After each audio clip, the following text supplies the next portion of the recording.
Tēnā tātou katoa, good evening. Torrential rain and flooding in the South Island has cut power to thousands and damaged roads, bridges and properties. Now, the Mayor of Ashburton is pleading for money from the government to help mitigate the damage caused by an increasing number of climate change-driven events. In the Waitaki district, the settlements of Otimatata, Marama and Lake Oho were all cut off and several roads will be closed overnight. Juliet Speedy reports.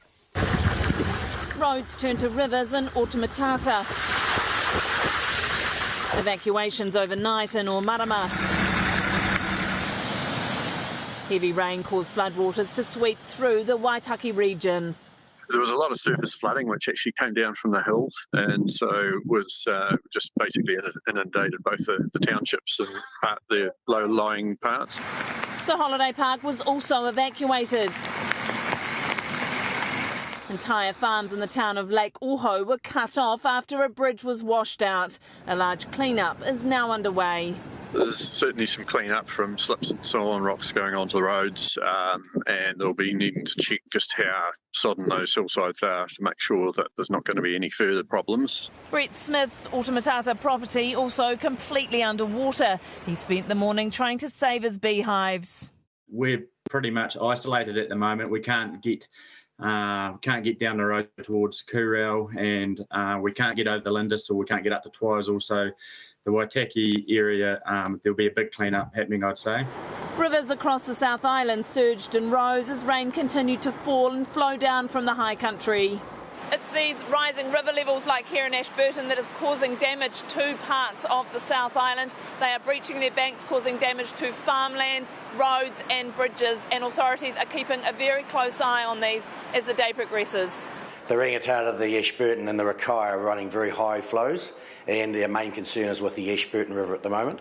Today's rain came after significant wind yesterday, which damaged houses, closed roads and cut off power. The last 24 hours in Mid-Canterbury has been pretty tumultuous weather. There have been a number of significant events in Canterbury and across the south since the big Ashburton floods in May last year. It's always on tender hooks when that happens, but watching the river flows, getting information coming in, and it wasn't a nice feeling. Climate change is already having a big impact, and those in the area say the government needs to step in, and now. No, they're not happening fast enough. We just can't wait. You know, the regional council's done a huge amount of work this last year, but there's a lot more, and it's not a 10-year plan. We've got to get on and actually start doing it. We've sent a report to government, and we are asking for co-funding to try and sort this problem out.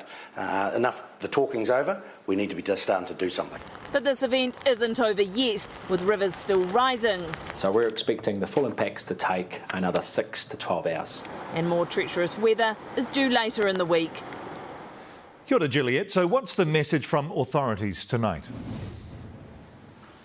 Well, Mark, there are still a number of both minor and major road closures across the South Island tonight, and with it still being school holidays, there are a lot of travellers out and about. So authorities are urging anyone hitting the road to make sure they check all routes before they travel, and also delay travel to tomorrow where possible, because a number of the towns near these road closures are full up with stranded travellers. There is no accommodation. And look, the weather has now eased off slightly, but the rivers, including here in Ashburton, also in the Waitaki district and further south in Southland, are yet to peak. So there will be a number of riverside landowners still on high alert tonight. And as I said, the weather has eased off slightly, but unfortunately we're not out of the woods yet because there is more treacherous weather due here later in the week. Juliet Speedy live from Ashburton. Tēnā koe.